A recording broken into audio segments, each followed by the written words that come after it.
This content is for informational purposes only. You should not construe any such information or other material as legal, tax, financial, or other advice. Nothing contained on here constitutes a solicitation, recommendation, endorsement, or offer by Draper, Goren, Holm, or any third-party service provider to buy or sell any securities or other financial instruments whatsoever.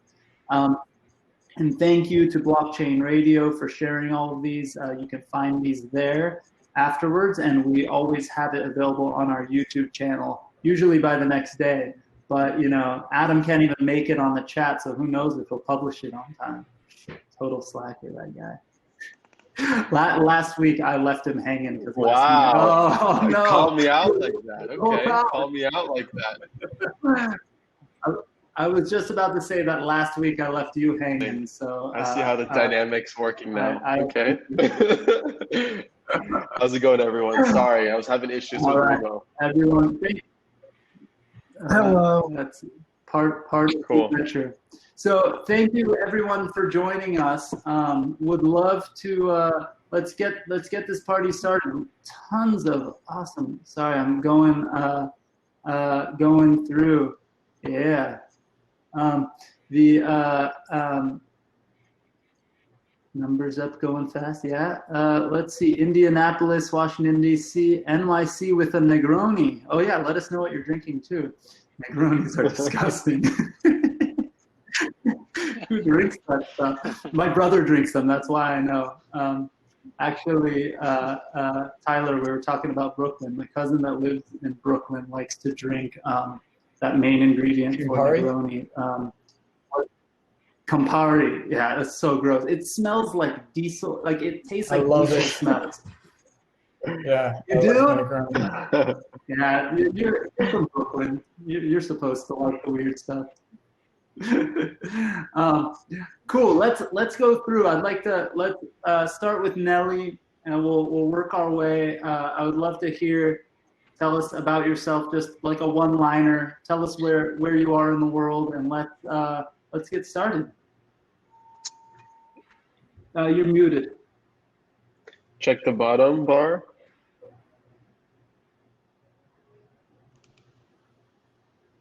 If it's not working, try a quick refresh, and it should work afterwards. We could start with Kevin. Kevin, you want to give us the rundown, who you are, what you do, how long you've been in the space for, and then we'll take it to Tyler. What do you mean by this space? How long have you been with Tezos, I guess, Tezos advocate, working in blockchain and whatnot? We just got to be like around it. So my name is Kevin Mehrabi. I'm working on Tezos DeFi projects. My main project is USD Tez right now, to which Vishakh, who just dropped off a second, these and Cryptonomic are working on me with that. Also Tezos Finance, which will be a compound-like Tezos lending and borrowing platform. And I've been working on Tezos stuff, projects, whether it was technological or community-based, since 2018. Participated in the crowd sale. Before that, I kind of fell in love with Tezos once I realized, oh, okay, this is what answers all of my hesitations about getting behind any one blockchain project or another. The Unity aspect really hit me hard, and with that, on-chain governance and the economics, it all just kind of fell together and made sense. Yeah, that's me. Nelly. Very cool. Thank you. Go ahead, Nelly. Okay. So Nelly, I'm based in Cameroon in Africa. It's a kind of a tiny country in Central Africa. I'm leading the Tezos West Africa Foundation, so trying to raise awareness around blockchain and specifically Tezos in like the 14 to 16 countries that compose West and Central Africa. I'm also the co-founder of Ejara, who aims to democratize investments in the region region in Francophone Africa, starting with access to crypto in a secure way, so non-custodial wallets. And so before that, basically, I'm a computer science engineer, and I spent my whole career first developing and then starting teams, like large teams in corporate environments that use technology to solve problems for companies and provide value. So for me, technology does only make sense if it solves a value, if it solves some problems that people have or creates additional value for a company or a society. Very cool. Thank you. And Tyler? Hi, I'm Tyler. I'm from Brooklyn. I've been working on Tezos full-time for 3 years. I'm the founder of camlCase. We're building a couple different products for Tezos. One is a mobile wallet called Magma that we released about 6 or 7 weeks ago. The other is a decentralized exchange called Dexter, which we will be launching in a couple weeks. Very cool. And Vishakh is having some technical trouble. He'll join us from another device in just a second. We can either wait for him or we can dive right into it alone. I say we dive right in. Let's do it. Vishakh will be here soon. I've asked this on Twitter, but there's the Tezos obsession with tacos and stuff like that. Kevin started to explain. I think there is, at least. A lot of the Tezos community, I see tacos all over the place. So what's Kevin started to explain it in the Twitter thread, but yeah. So the way it was explained to me was that it's you would get tacos back in the day. So people just started calling it tacos jokingly. Time people started their bakers and had to give them names, they would sometimes choose tacos or take some kind of a taco theme in honor of that or as that inside joke. But all the new entrants had no idea what they're talking about because that doesn't happen anymore when you type in Tezos. So, yeah. It's Tezos Tuesday Taco Night on Blockchain and Booze. You know, actually, I'm not new, but I didn't know about this taco story. I always thought it dated back to like 1 year and a half ago at the Holm in New York, because I heard a lot of people talking about being served the best tacos ever, but I didn't know it dated even earlier than that. So I still have to learn about that story, and I've also participated in the cross sale. So I don't know. I'm learning stuff about Tezos here. That's awesome. Yeah, that is awesome. Well, when we get back to real LA Blockchain Summit, when quarantine is all over and we can all do that fun stuff, we're going to have some kind of Tezos taco event in Los Angeles, because I don't know if there's any place that has better tacos in the world. So feel like I love it. We'll do it. Let's see, has Vishakh made it? It was really funny, actually. Somebody commented asking if he's in a nuclear lab, because for a minute he had like Goren going. Yeah. I mean, I guess we can kind of kick it off and Vishakh can kind of join into the conversation and then introduce himself later on. So I stumbled upon this Reddit thread about Tezos and DeFi. So Kevin, maybe you could just start off, because the topic is all about Tezos, all about DeFi. Maybe you can start telling us what's the current state of DeFi and Tezos. Are we seeing similar projects that are being built on the Ethereum blockchain also being built on Tezos? Are there different components, different moving pieces? Maybe you can kind of give us the rundown. First of all, Vishakh, I think we can hear you typing, so I think your audio is working. I think because he messaged me on Signal saying that it's getting like he's having trouble on different devices with it, so it's taking his time. But yeah, so I wanted to get that out just so it wouldn't hang over my head.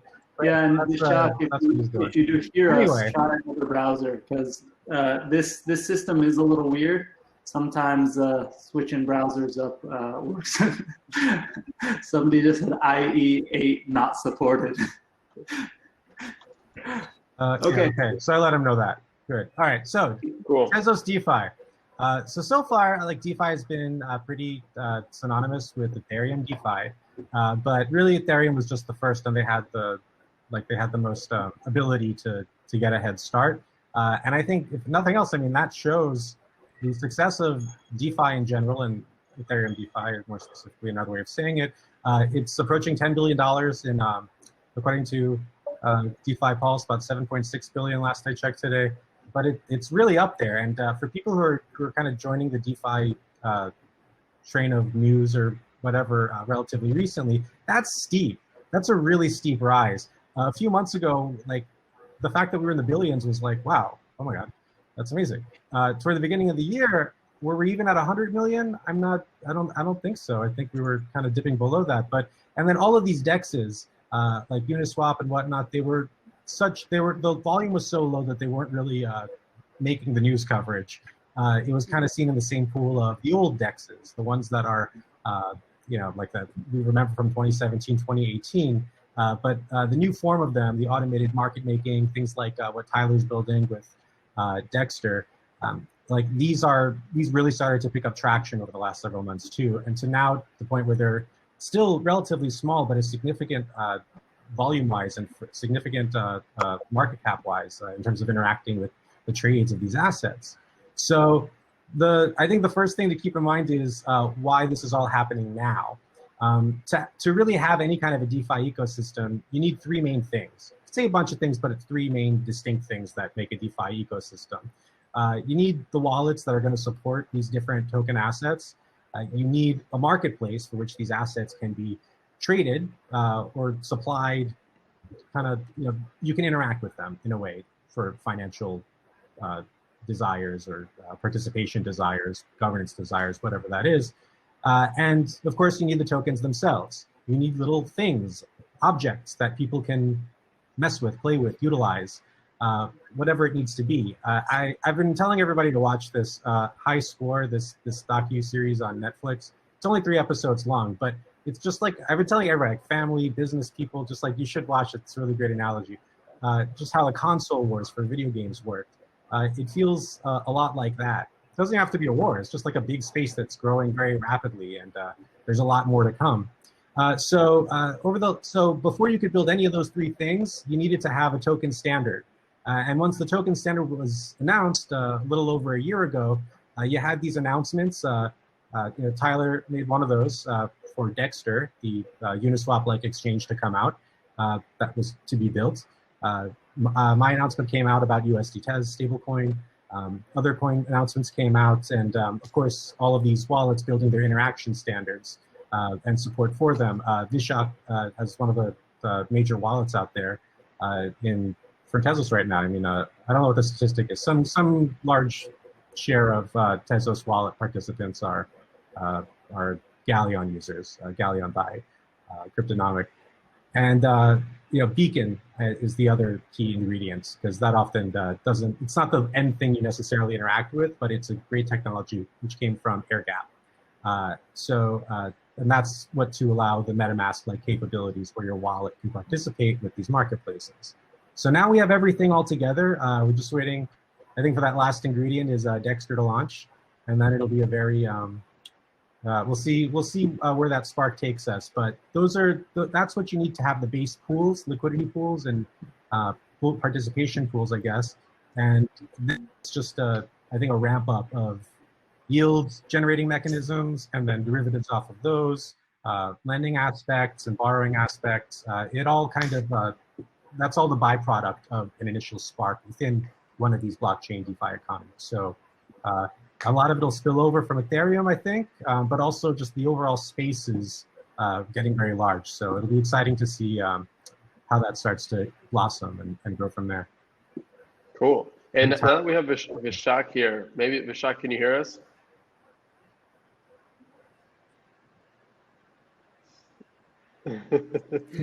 Not exactly. Hear you. It's all good. Well, he's still communicating. Use the sign language, So we can hear maybe just get rid of your headphones the way I did it, because even for the headphones wasn't working. Yeah, just use your speakers, maybe. Yeah. No, maybe try a hard refresh now that you disconnected your headphones. Yeah. Refresh one more time. We'll come back. We'll get it. Techniques, right? Yeah. So Tyler, I have a question for you. So when you're creating a DEX, okay, and realizing how much impact and value Uniswap has created on Ethereum, right? When you're building your DEX, I don't want to compare and contrast because I know Tezos is its own monster, right? So I don't think it's fair exactly to pin it one for one, but I think there's a lot of inspiration that comes with how Uniswap and how all these other DEXs operate on Ethereum. When you're building your DEX, what would you say are some of the biggest challenges when it comes to building a DEX and replicating maybe the traction that other DEXs on Ethereum have gotten, and the challenges that you faced with building this type of this tool, this platform for the Tezos community?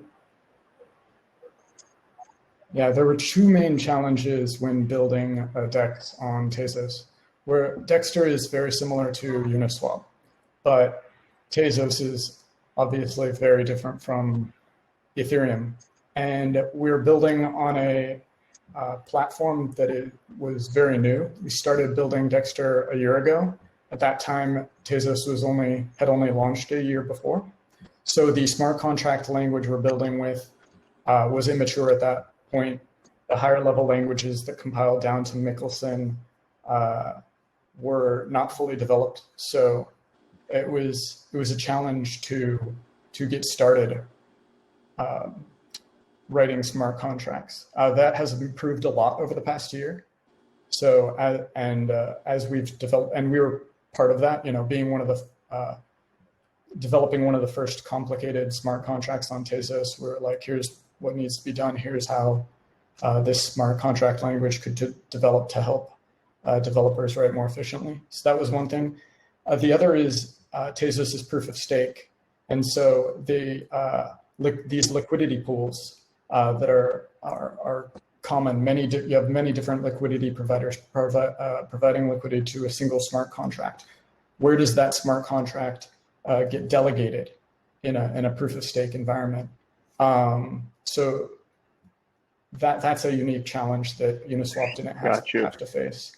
And it's actually it's a more difficult problem. Can you kind of dumb down that problem for people like me? So when you say, okay, so the current way it works on Tezos is people stake both sides, right? So, or they put in Ethereum on one side and USDC on the other to be a part of the liquidity pool. All that liquidity or all that lives in that smart contract. So on Tezos, that has to be then delegated to one of the bakers, or what do you mean by that? Okay. Yes. Yeah. Yes, exactly. So it's a single smart contract that can only be delegated to one baker.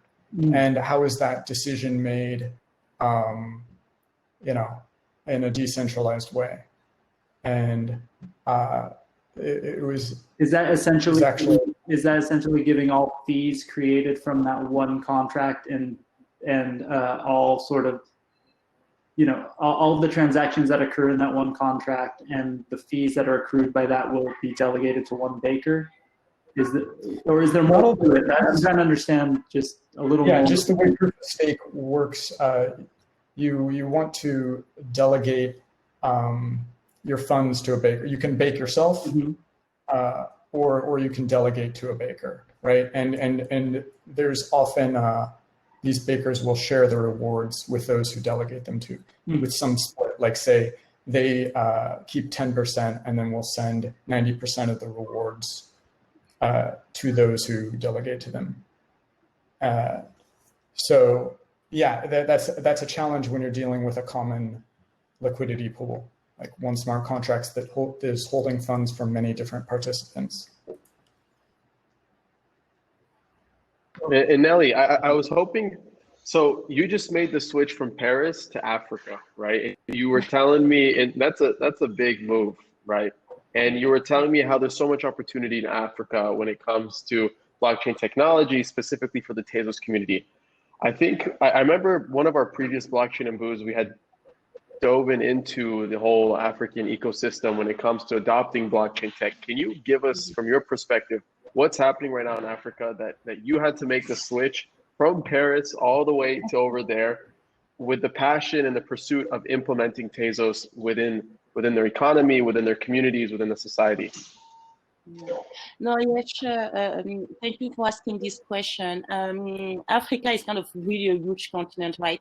So sometimes when we talk about Africa, we think about it as a sole country. But when it comes to blockchain adoption and awareness, I kind of separate kind of four Africas, like the South Africa that is led by South Africa is kind of in advance, like East Africa with Rwanda and Kenya. It's been like blockchain and crypto have been like the means of some kind of the gig economy, to power the gig economy for like 3 years for now. And then you have the Anglophone West Africa led by Nigeria and Ghana that is also seeing like huge amounts of Bitcoin being traded. If you even look at the Google Trends, like the top countries where Bitcoin is looked for, it seems like I think 5 of them, like within the top 10, 5 of them are in Africa, and usually you find Nigeria, Ghana, and Kenya. When it comes to my geography of origin, Francophone Africa, the ones that were that was colonized by France, the one that shared the same kind of local currency that is the CFA francs, because we have this illusion of a stable local fiat currency because it's pegged to the euro, I think the adoption has been slower. And one other reason is because the cultural differences between like having evolved from French colonialism to getting more exposed to this new tech that is that's come mostly from the US and other countries. So that has prevented Francophone Africa to catch up the speed. But one thing I think remained really clear to me since like I came upon like a blockchain and all the potential application in 2016 is it really could be like a game changer also for people in my geography. Like in 1994, we underwent like a devaluation decided by the French government. And we know it can happen again because we are not in charge of our monetary policy. I don't even know how a country can aspire and a whole region can aspire to get developed, to get kind of economic freedom if you don't own your monetary policy. And the second thing, like, and I think a lot of people are talking about it extensively about the remittance and so on. But let me come back to this DeFi. Although, I mean, we are not that sophisticated to go into the full-blown DeFi as we see the likes of Uniswap and everything. I think, for example, stable coins is a huge application that could be huge here in my region because suddenly the people can be exposed not only to the local systemic risk, but they can also kind of diversify their saving into a US peg coin, into like even the maker, even the USDTZ that Kevin has developed on Tezos. So those kind of prospects are really interesting for me. And the last thing I'm going to mention is why did I decide with this strong conviction that it was time to come back? I've been coming regularly to the continent and I've been meeting these young people and I've seen the passion, I've seen the talent, I've seen like the way they embrace new technology, the way they take it their own. And for example, one application that a 20-year-old kid came to me with was, oh, you know what, my parents own cattle in the north of Cameroon. And when you talk about this tokenized asset, how can I make sure? Because like buying a whole cow, it's like $45. And most people don't have that money. But if you can invest in a cow, after 2 years, 3 years, you can sell it for like $300. So how can I make sure to tokenize my cow so that we can maybe be 10 to buy it? And then we started brainstorming about it, like combining some kind of tokenized asset and RFID so that you can still kind of verify where your cow is at which location in real time. So this is the kind of application that comes from Africa, and I feel like since for me technology must be linked to really the problems of the people, I couldn't fully develop it for the benefits of my continent if I didn't come back, because I will be so far from their local problems. So that's why I'm really excited to be there now. It's amazing. I think there's so many little, specifics, so many things we could dive into there. One, I think the way DeFi is happening on Ethereum, or at least is being adopted at the moment with the tools currently available in the space, there are insights into potential opportunities like what you're talking about, but the current system currently will never support something like that. And there's going to have to be some major changes. Before we dive in, actually, I've got so many thoughts on that specifically. I was, signaling to Adele in the chat room, Dr. Adele Maziri. We've been chatting about some things that are very similar, so we should talk after the event. But Vishakh, you've joined us. We can hear you. Perfect. Oh my God, what a relief. I tried 3 devices and 3 browsers on each device. I think the application just has taken a slight dislike to me, but it's okay. Now we're friends. No, we're good. So tell us a little bit about yourself, what you do in the space, how long you've been involved for, and just, I guess, the general rundown. Yeah, so I'm obviously Vishakh from Cryptonomic. Cryptonomic does a lot of DeFi actually in the financial industry over here in New York. But in Tezos, we've been present since the early days. We've built a lot of the foundational tooling, and now we're getting into Tezos DeFi thanks to our partnership with Kevin. Awesome. And I work with everyone else on this panel, so yeah, plenty of collaborations and efforts going on. Cool. So where I was getting to after Nelly's description, Vishakh, did you just take a shot? That was awesome. I deserve a shot. I love it. That was great. Talking about the developing world, talking about DeFi, and I think one of the main reasons, if not the main reason, why all of us came to this space is probably because of the opportunity for crypto, for DeFi to level the playing field, create a borderless world, create a world that's not necessarily governed by a few people, but by giving real power to everyone. And I think everyone has their own angle on how they got to that feeling and why they're here, but we all have similar thoughts and feelings when it comes to that. And it's making me so happy right now. So Kevin, Tyler, happy too.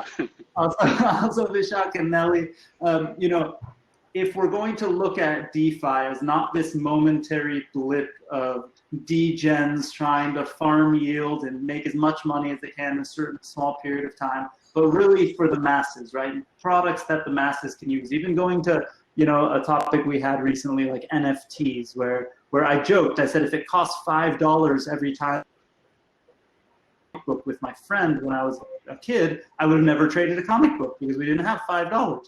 So transaction fees can't be the way they are. The world that works, the world just doesn't work that way. It might work for us. We are a very privileged and lucky group of people to be goofing around like that, but not everyone. So how are we going to get to those next steps, right? And I know that Tezos is so early in that because we're just, Dexter is going to be launched soon.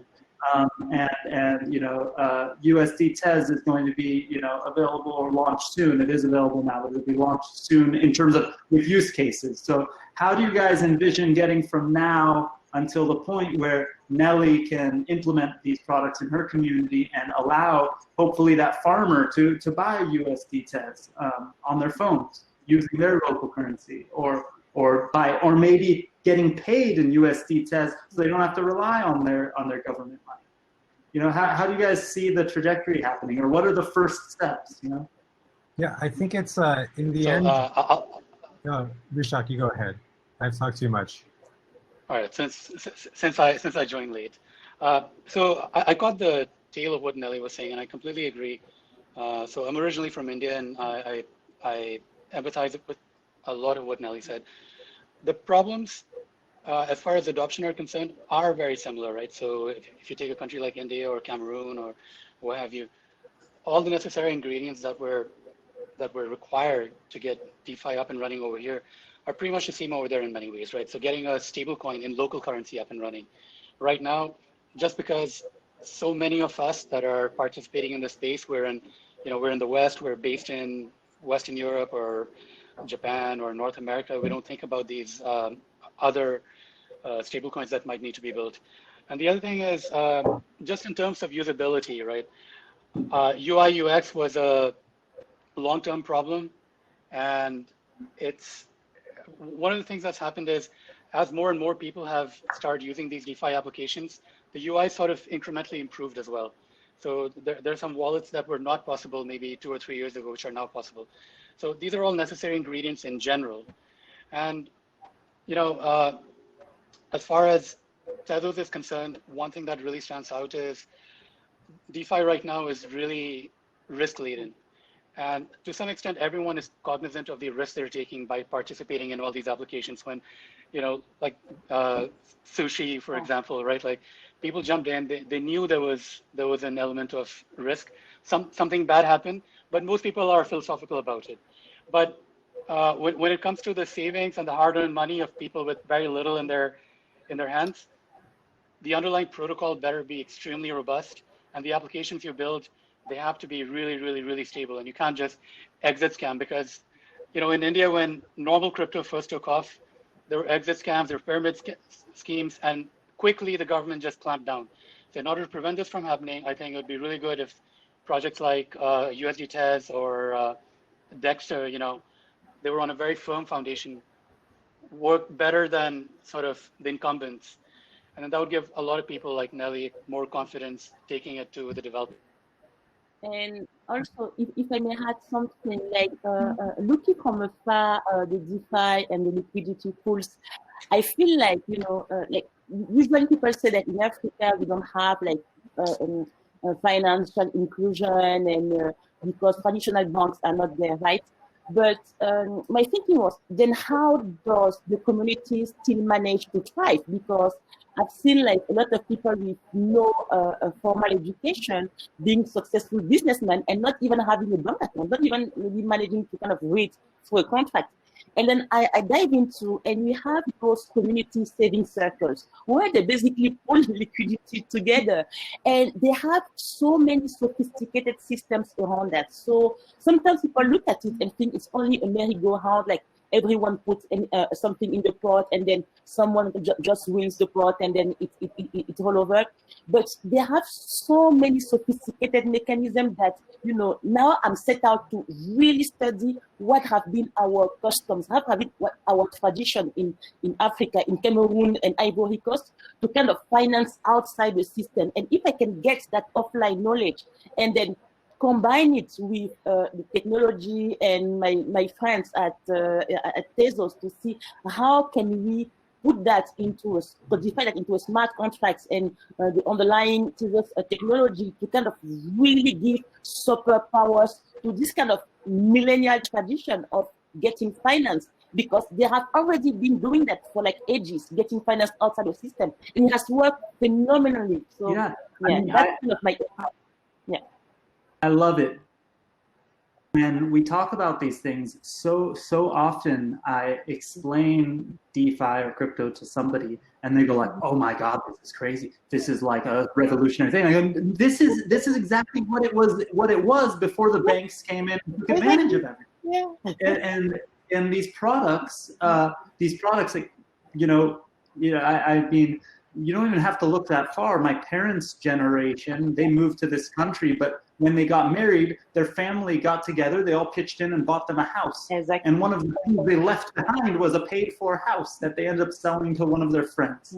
But like these are things that in most countries, here in the United States, it's further back in multiple generations back, but in most countries, most places of the world, this is only a generation or two ago where these community type of projects or these community type of financing things that they weren't technologically hard. They just had to trust one person, or the grandma would gather everyone and take care of it, right?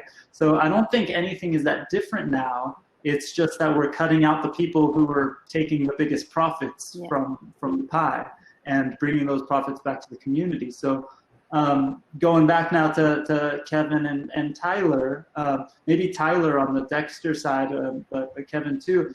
How are these? How are things going to be different? I guess where I'm going, because I'm comparing it in my head, because I have I don't really have a choice yet to compare it to anything other than not using Tezos or using Ethereum or something like that, and that's where we're participating now. What's the biggest differences? I guess because that's the main thing leading up to this event. Like why Tezos? Why is it different? How does it solve the problems that need solving? I usually answer this question. I think it's consistent, especially for DeFi, is that Tezos, given the way that it's composed with OCaml, it's a language made by mathematicians for mathematicians. And many other things that my great esteemed developer colleagues in the room can all attest to about the language, but that it's great for sensitive numbers. Anything dealing with sensitive numbers, that you want to go with Tezos. Fundamentally, that's what it can shine at. What do you mean by that exactly? I'm not sure I understand. Formal verification and the ability to have that record of assurance instantaneously without frictions or things that could jam up your insights. That's more secure. It's ultimately safer for people putting their money down, let alone financial institutions. So when we think of financial institutions and what they're looking for as long-term solutions for themselves, that's one thing. That's more my go-to on that regard. But I think some people get offended when I say that in the Tezos community, because it's like, well, it's great for other things too. It's like, yeah. But I think the focus now, and the reason why this is called Tezos and DeFi as an event, is because DeFi tends to start these technological revolutions. I mean, finance does. They take these new applied technologies, which can give an edge for them as financial participants, and then they make use of them. It happened with ticker tape. It happened with the facts, with just the computerization of banking that started in the 50s, really, and so on and so forth with the internet. But and so finance ultimately does bankroll the rest, because we go from finance to business systems and then all the rest. So that would be on a technological level. But also, and I think that really it comes down to everything else, is the on-chain governance. And the fact that on-chain governance keeps us united as an ecosystem is what allows us to keep growing, to resolve discrepancies between ideologies of some people in the community and others on-chain through proposals and through a legislative process, as opposed to somebody just forking and taking a lot of the community with them in a hard fork, and then that's bad for both sides. Oh, it can spur a lot of very niche innovation, sure, but to what extent are we going to keep doing that? Ultimately, we need to come together at a table. And by the way, a lot of innovation comes from compromise, and so it's okay if we're taking our time on things, but because in the end, the product is just a million times better. We have the luxury of being able to look and review what's happening on Ethereum and on other protocols, not feel like, we're going to fall behind. No, we're always going to be around. We'll be okay. Let's just watch and wait.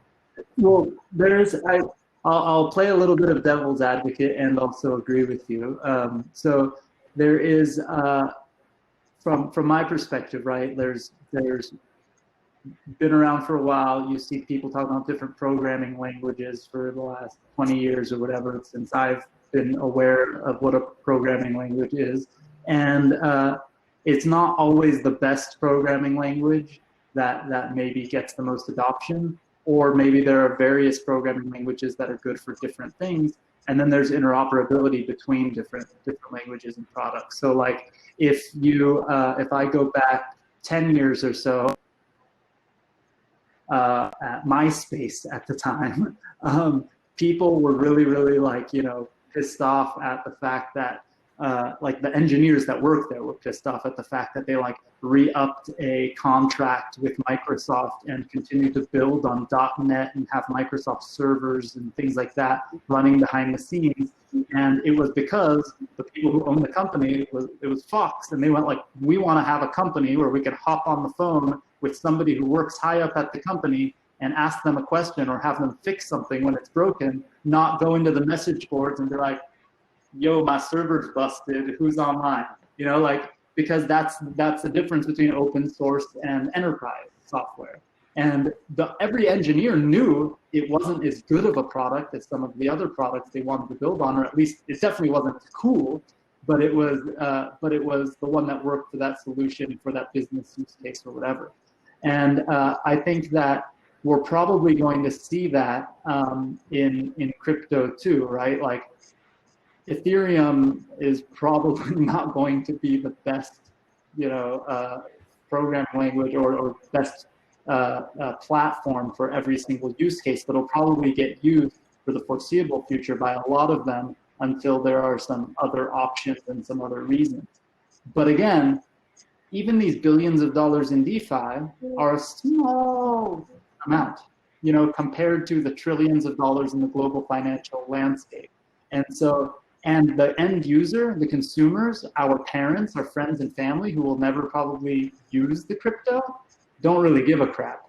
So if, Tyler launches Dexter and it provides liquidity for an iPhone app that allows you to invest in some product that but the iPhone app obfuscates all the crypto part, Tyler can provide the infrastructure and the end user will never know that Tezos even exists and doesn't have to. And that's where I think that's where the real evolution of DeFi comes from. So going along that chain, and I'm talking too much, I'd love to get Tyler to weigh in on this topic too, of kind of getting it next level in this stuff. Yeah, actually the last thing you said is the direction I'd like to take my company in. So that's why we're building both a mobile wallet and a decentralized exchange. And we're putting a lot of emphasis around the user experience on the mobile wallet. And so it's just starting out as a Tezos mobile wallet. But the goal, longer term thinking, how do we get this to mainstream use, is I'd like someone to be able to purchase regular things online, and it's using Tezos in some way, and they aren't even aware maybe. So that's the long term goal. It could take years. Well, we're building something, right, that is allowing people to purchase a Ethereum token right now using their US dollars through an app. And to do that, we have to use a licensed bank as the custodian. It's called Prime Trust. It basically is one of the like 3 or 4 banks that basically have almost all the exchange volume in the space. But they're going to use that, and then behind the scenes, a smart contract is going to purchase the crypto or sell the crypto depending on a 1 time a day or twice a day batch kind of transaction. Mostly because we'd like to do it in real time, but because of the fees and things like that, it doesn't make sense. So we're doing it in batches. But in general, we have to like create all of these things to do it. Now, I would much rather use a system where I can do it in real time or not pay fees or just be.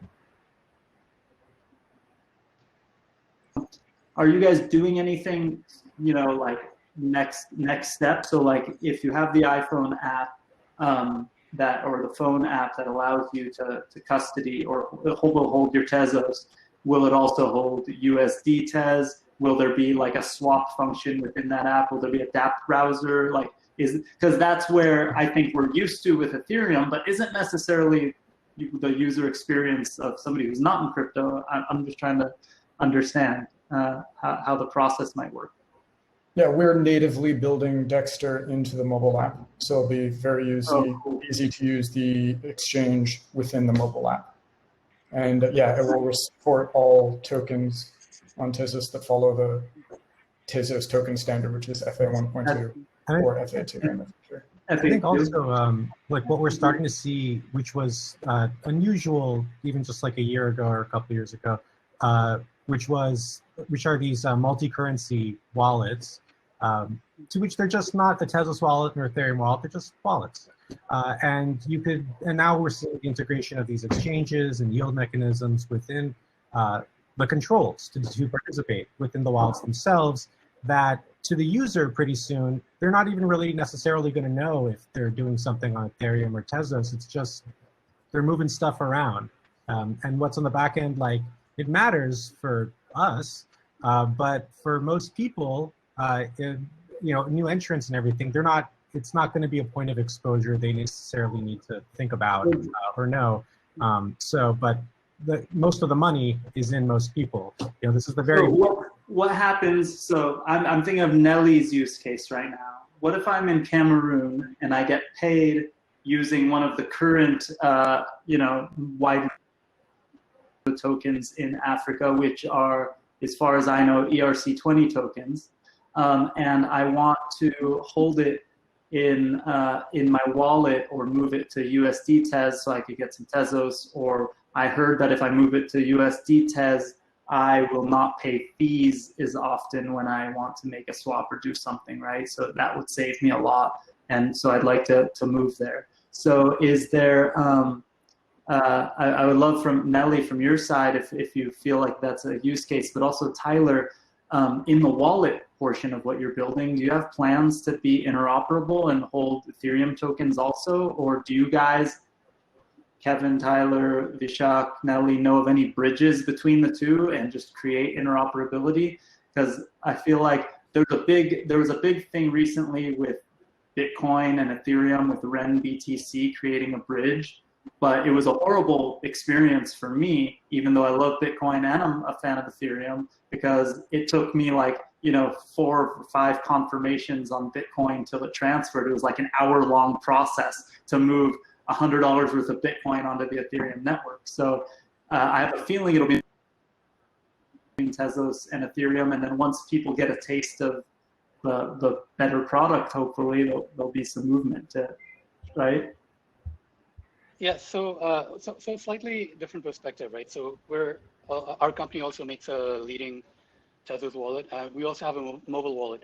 And as Kevin mentioned, there's a lot of multi-currency wallets also, right? So to be honest, and Tyler's perspective might be different because he's also running an exchange, but to be honest, most of the time, most people, they're just happy with a ledger, right? Or using some multi-chain solution. The reason why they would come to our wallet, not making a statement on behalf of Tyler, but to our wallet, is for specialized Tezos functionality. Because if you just want to hold tokens, you just want to hold some Tez, why take on the friction of installing yet another piece of software, right? Like, it just doesn't make any sense. So what we're betting on is there's going to be specialized functionality within Tezos for projects like Kevin's. They're going to be really like nitty-gritty governance and other fine-grained functionality that these multi-currency generic wallets are not going to be able to offer.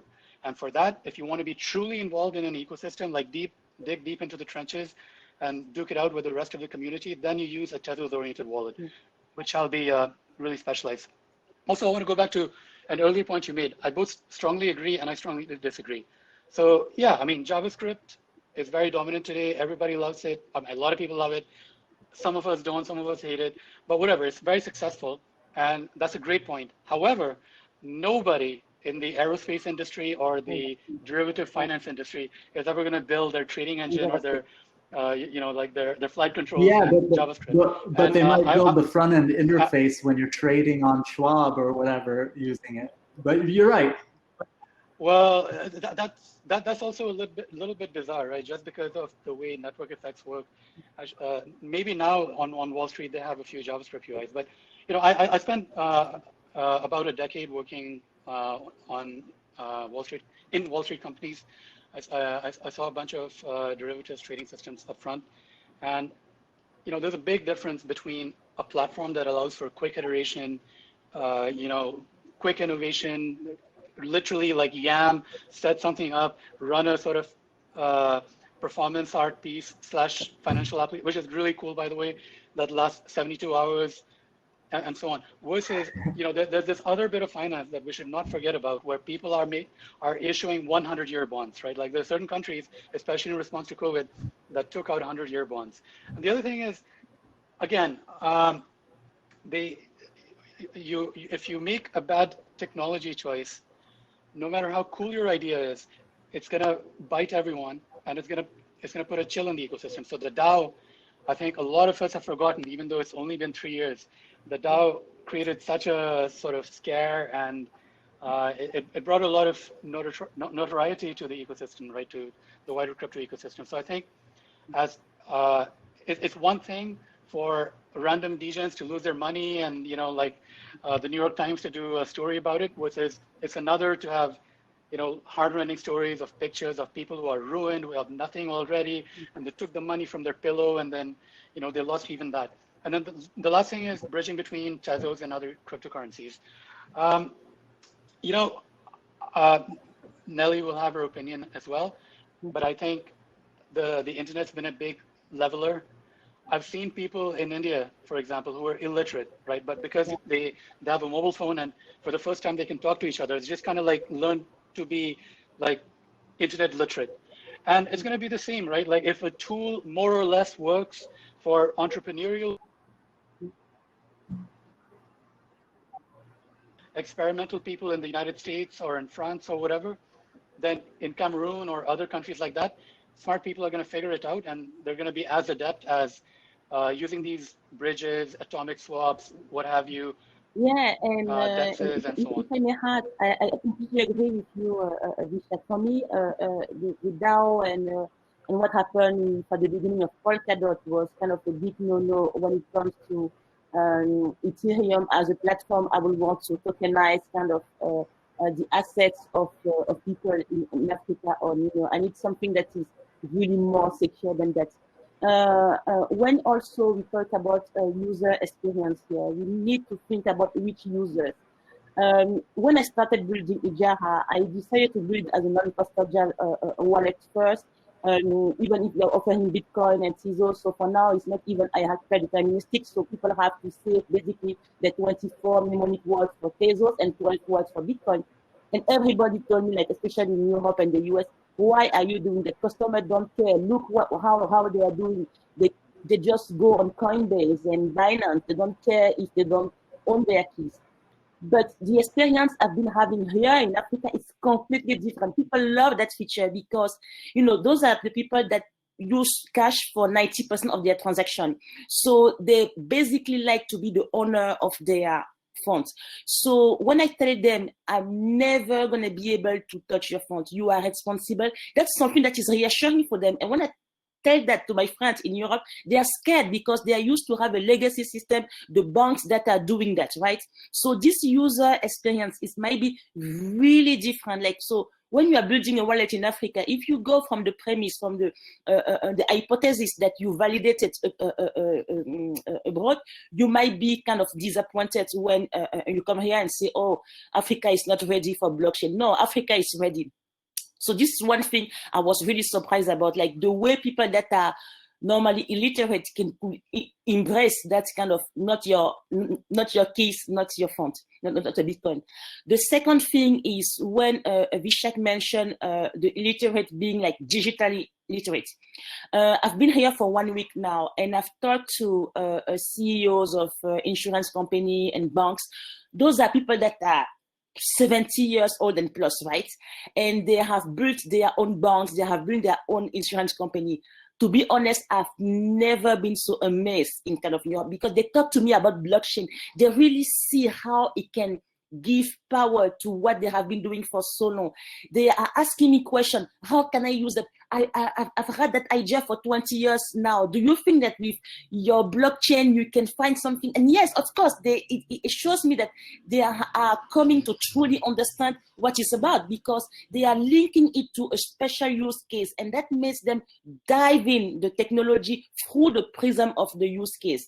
And it makes them really more aware, like really more kind of knowledgeable about this ecosystem that the likes, I mean, those people that look alike that I've met in Europe, I've been having like many trouble convincing like 40-year-old plus kind of business owners in Europe that this is the vision of the new world, and they're like, oh yeah, but banks are doing fine, and you have sound currencies, and they don't want to hear about it. But here we don't have any legacy system. You have to build one, and that's why it's really exciting. Yeah. I think that there's an opportunity when those legacy systems don't exist to leapfrog innovations, right? Like some of the developing world got cell phones and things like that faster and wider adopted because they didn't have the infrastructure for regular phones, and they ended up leapfrogging some of the rest of the world who were slow to create those innovations. So it makes a lot of sense it could happen here, and I hope it does. I think, Kevin, you were about to chime in, probably on the interoperability thing.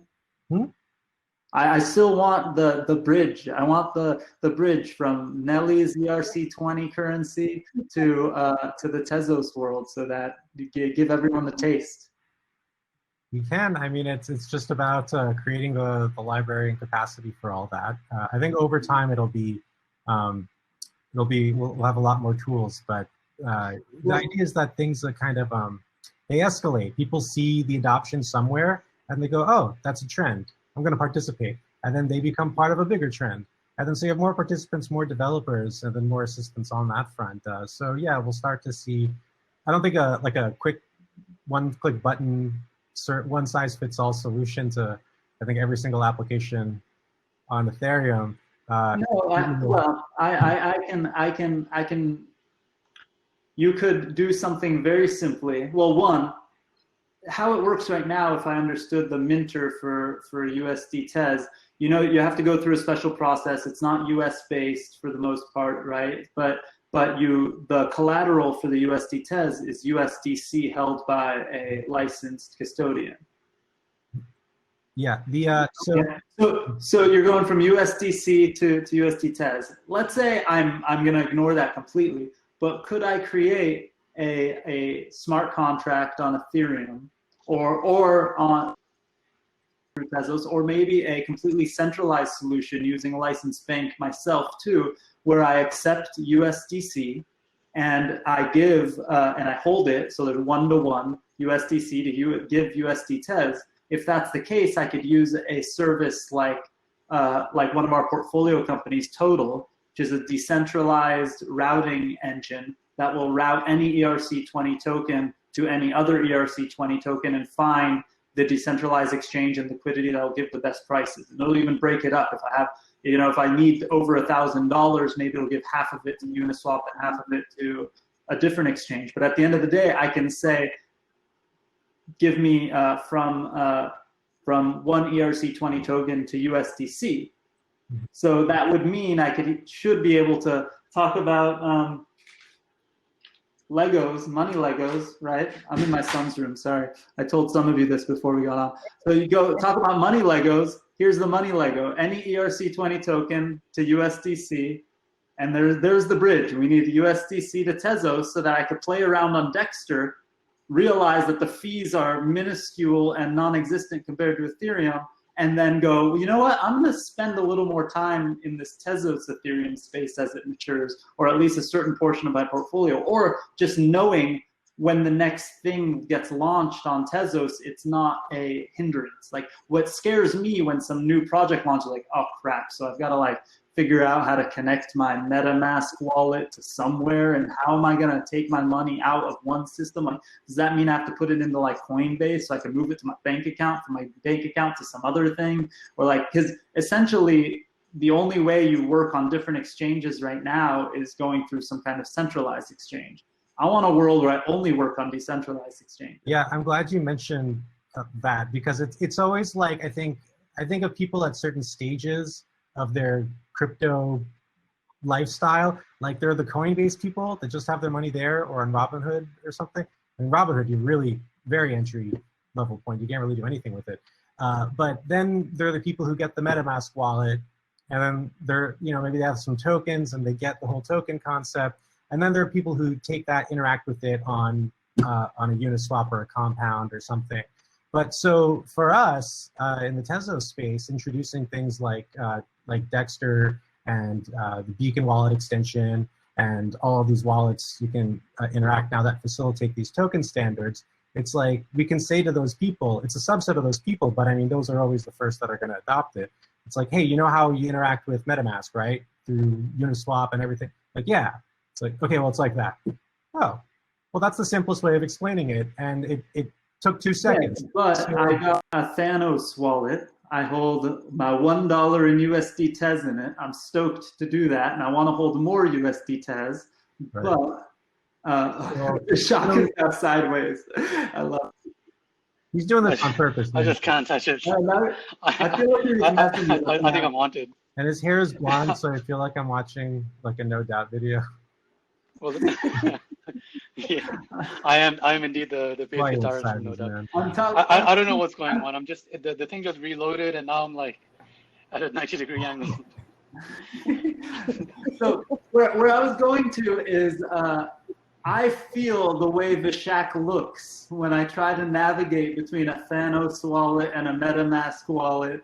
And what I want is one wallet that can hold both. A simple bridge between the two so that it's more seamless. It's all about removing the friction points. And I think every cycle, whatever you want to call that, whether it's like your month development plan or your season or what your plan is for the year, you want to get people like everything that's just going to take down those barriers, because that's a bigger market and it's more participants and that drives more activity and more stuff to do. But yeah, so in the beginning, I think just like with Tezos baking, like now we finally have like a one-click kind of install a Mac solution for. I know a lot of people are going to start baking now just because that film release came out last week. But in the beginning, I thought, it's kind of good to have a bit of technical friction there, because that means you really want it. And so it kind of keeps away the drive-by. But it also can drive away maybe engineers who want to build something on it for other people and go like, oh, it's hard to find community that could help me. Or I don't know, but I think you're absolutely right. A lot of exposed pipes right now. It's like it's got that look. Yeah. So, but for a lot of people, that's okay. They like that. It's like an advantage. If you look at Curve.fi. I mean, Curve, they hit 300 million something volume the other day, and with Binance only at 3 billion, they're catching up. But look at it; it looks like some terminal from like a Levy's movie. That's because their users are people using MetaMask who clearly don't care what the best user experience is, and it's people who are chasing something that sort of transcends user experience, which is selfishness and money. They're just trying to make as much money as humanly possible. People will jump through some crazy ass hoops. Or utilitarianist ideology that's like, forget about the frills. No, because it does have enough style to where it actually makes it more confusing to use than if it was just text on a white screen. It's actually more confusing than it has when because of Curve Finance. You got to text on the screen. Actually, we go into the chat, but when I talked to Adele earlier, he brought up Curve as something that I love, and I didn't realize I loved it, but apparently I've talked about it enough to where people think I love it. So I've participated, I won't lie, and it's fun, not significantly, because I feel like the whole thing's an experiment, but that's okay.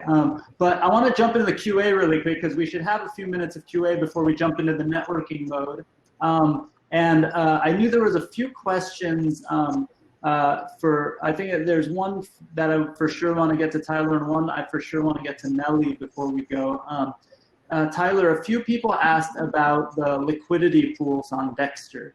One of the questions literally says, can we hear more from Dexter about the liquidity pools on Dexter? So, or from Tyler. So can you tell us a little bit more about it? Because I know you're very close to launch, right? I think I saw something in the next few weeks. Yeah, it will be this month for sure. That's exciting. Congrats. We gotta hear the report back when you launch. But tell us. We'll do it. Yeah, I'll have an AMA on Reddit leading up to launch. But yeah, I'll talk a little more about the liquidity pools right now. So the important thing is that if you're providing liquidity to Dexter, that your funds will be delegated to a baker and you will get rewards from that baker. No one would provide. Will you get point. rewards from the baker and for providing liquidity in the pool, Yes. like on Uniswap? Ah, Yes. that's very Yeah, cool. nice. Double yield. Yeah. Hey, is that the first yield farming move on Tezos? Already, it's already coming. Okay. Adam, Yeah. are you So talking? We can't really hear you. It looked like you were trying to ask a say something. okay. So yes, he's you'll get both baking rewards and liquidity fees, which come from the traders that are trading on Dexter. You'll get 0.3% of that, same as Uniswap. So how does that work? It's actually an open problem that how do you decide where those pools are delegated? So there's not we didn't find a way to do it in a decentralized manner at this point. So we're going to partner with and select bakers that are some of the best in the community, like that have been around from the beginning and that have shown that they're really reliable. And so we'll select bakers for each pool.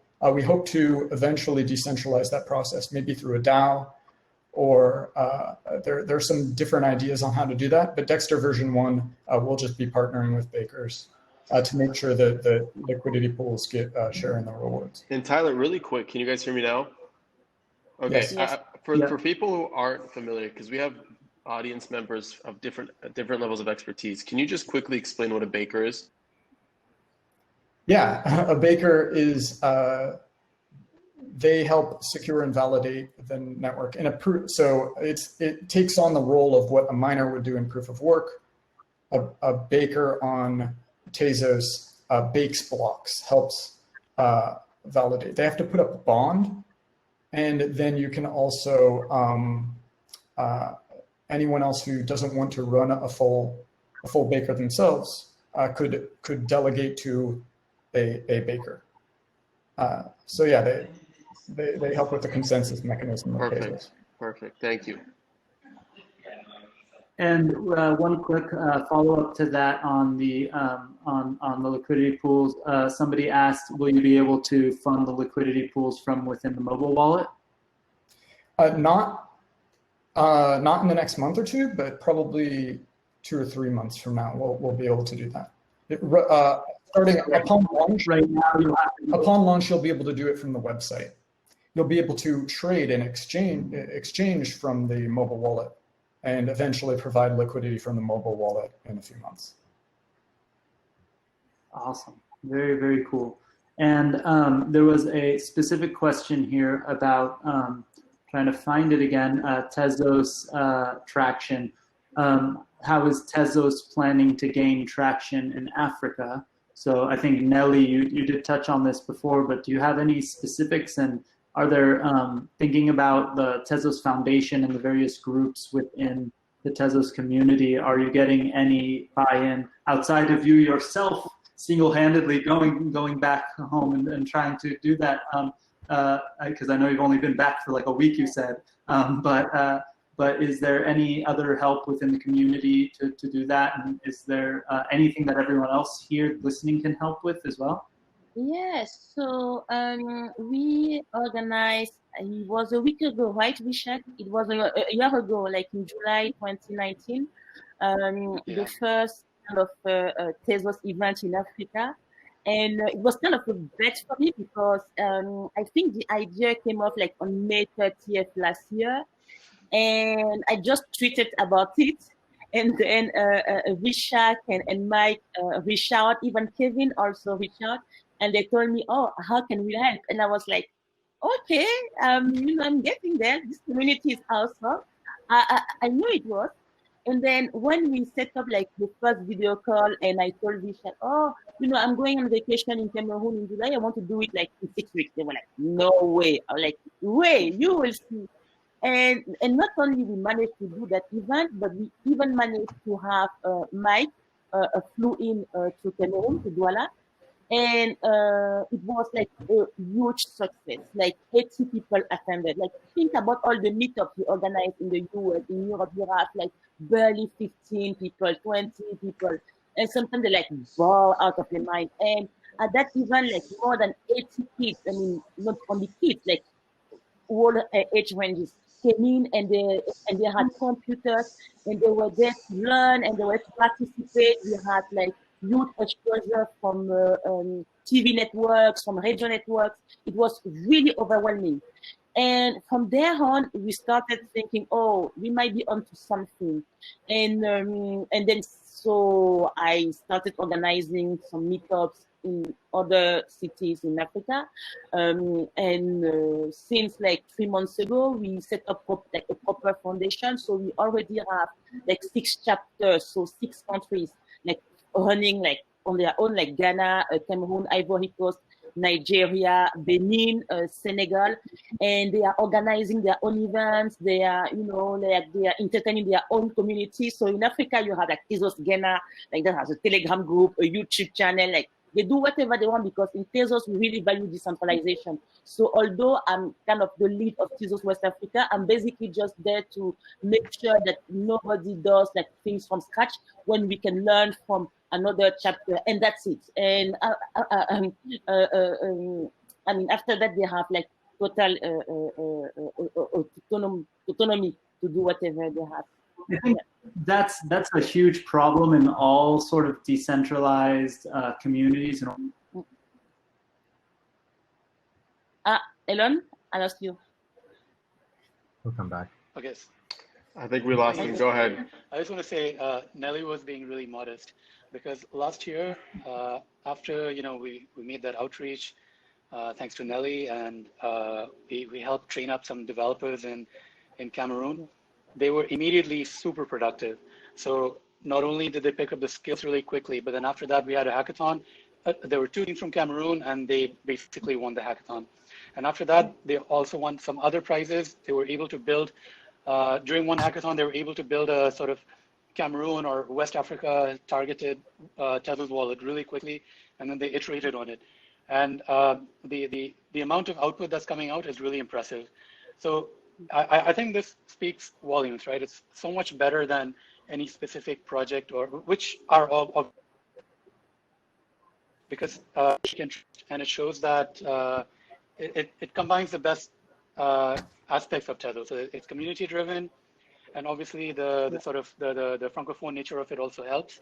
But yeah, it's grounds up, and people there are building right now, which is the best you can hope for. Awesome. That's awesome, guys. I think we're reaching towards the end. Kevin, do you want to add any last words, or Tyler? Yeah. Go ahead, Kevin. For one thing, I think yeah. So like the fact that we can have these communities in Africa, it's not something you can see from every blockchain project, and it just emphasizes how we are a global, united community, and that should be looking that our strength is in that diversity, and we should expand that and be all over the world. Whereas I think some projects, their instinct is to go to like the fashion centers of like Paris, London, New York, and then it's like, okay, yeah, and then they'll call it a day. It's like, but no, spreading it out is great.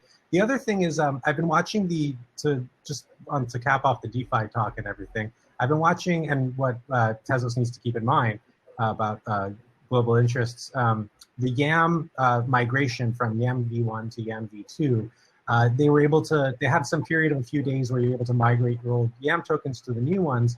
And then they announced a great success after that period was over, that 98.5% were migrated. And then there's a cognitive bias in which you do commit that kind of action, so then you don't really care for those who didn't do what you just did. So there was a lot of those that were able to get the new tokens and then vote said, let's not make any kind of extension or exception for those who did not migrate. That was their fault. They didn't do it. We did it, so that's that. But then there was a whole other conversation of people coming from Africa, from nations that are not always considered by the Western nations in which these protocols historically have been mostly built, to say, hey man, I can't, sometimes the power goes out where I live. Yeah. And that's, and to us, it's like, oh, come on, the power, like it's a dog ate my homework excuse. Like, no, that's a real thing, and there's nothing you can do about it. So it's like, oh, well, maybe our one-size-fits-all solution of just a few-day migration window, and whoever didn't do it was either just like negligent or like we have to just assume that. You know, we might get too cocky with the idea of, oh, because it's internet, because it's blockchain, it's equal for everybody already. And there's no, that's going to keep our guard down, and we're going to forget things like this, and that's not right. And we'll be, you know, antithetical towards the ideals that we, you know, purport. So that's something that, so that's why that's one of the things I like to watch about these systems, to see how they, the fallout is. So we can reflect and do a better job. And not to say they didn't do a great job in the end, but that's, you know, that's part of it. That's part of the experimentation process. You learn, you watch, and then you get better. So we'll try to get it right. We'll try to do better than past models. Fun fact, latest technical issue, I specifically cannot hear Adam. I can hear everybody else, but not Adam. How's that? Can you guys hear me now? Sorry, I'm I have no idea. I know you're talking, but I have no idea what you're saying. No, we can hear you, Adam. Wow. So bizarre. The parents are gone. The kids are out. Yeah. Community takeover. Yeah. No, Tezos takeover complete. Exactly. Kevin, it was really a great thing to mention, because sometimes you can even have power and you don't have data access. I mean, it's kind of problem that you will encounter only when you are here and you are building from here. And then even I at Ejara, sometimes I have my developers, like they cannot work for like the whole day, and they can only work from like midnight to 6 a.m., you know. And so like, when I heard like, oh, it's gonna work remote, it's gonna flexible, yeah, but I'm being flexible by design because I don't have any choice, you know. If somehow like the power just come from midnight to 6 a.m., that's kind of the open hours of the company, right? And if it doesn't, okay, you know, you just Yeah, it's almost like a soft tax on those that don't have the resources that some of us get to take for granted. You know, if something goes wrong, you know, if my power goes out or my internet gets cut out or whatever, I'll just go down to the nearest Starbucks or something, you know, operate from there. Or, you know, there are many contingency plans I could take if a lot is on the line. But there are many parts of the world where, no, we don't have that luxury. And if we're going to be fair, we have to be fair. You know, just because we don't see it, it's not part of our experience, doesn't mean we shouldn't be looking out for it. Otherwise, you know, we fall to all these, you know, traps and sociology, tyranny of the majority, and all of that. Like we can't expect governance to be fair and equal if, you know, everyone isn't included who's supposed to be at that table. So.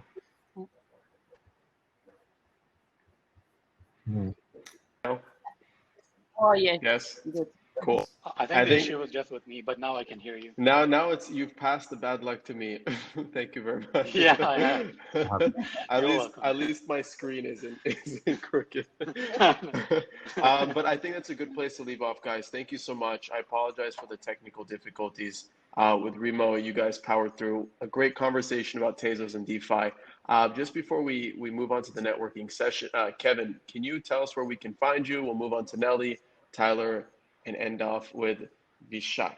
I want to make sure I don't butcher the name. Is that how I say it? Is that correct? No, that's good. Perfect. Very good. Perfect. Kevin, go ahead. 9.7. So you can find me on Twitter at Mehrabi. You could also go to the USD Tez. It's at USD Tez, USDTZ, USDTZ.com. And from there, you can probably find a lot of other avenues on social media to find everything else. But feel free to follow, reach out, try to get to the DMs as best as I can. Perfect. Nelly? So Twitter too, so Tezos in Africa handle, or my personal one, Chakanel. So usually I'm underhanded because I have lots of friends on Twitter. Like my husband say, okay, you have your Twitter best friend. I'm like, yeah, this is kind of the virtual world we are living in. So yeah, so you're gonna find me there like often. Perfect. Thank you, Nelly. Tyler? camlCase Tech on Twitter, or camlCase.io for our website. And Vishakh? So Cryptonomic, you can find at cryptonomic.tech. And then you can follow me on Twitter at my name, which I assume that everyone can see. Perfect. Perfect. Guys, thank you so much. What a great conversation. Now, before I end all of this, I want to let, for those who are joining us for the first time on Blockchain and Booze, we're going to switch into the networking session and speakers. I encourage you guys to stay if you're able to, depending on what time zones you're in. Basically, I'm going to end presentation mode, and everyone that's in this conversation, as well as everyone that's watching, is going to distribute into these colorful tables where we'll all be able to bounce from chair to chair and meet people from all over the world. But to do so, you got to have your mics on and your cameras on. So I'm going to end presentation mode in about 3 seconds. So be sure to have your mics and your cameras on, and you'll be all set. Guys, thank you so much. We'll see you next week. Bye-bye. See ya. Bye. Bye-bye. Pleasure.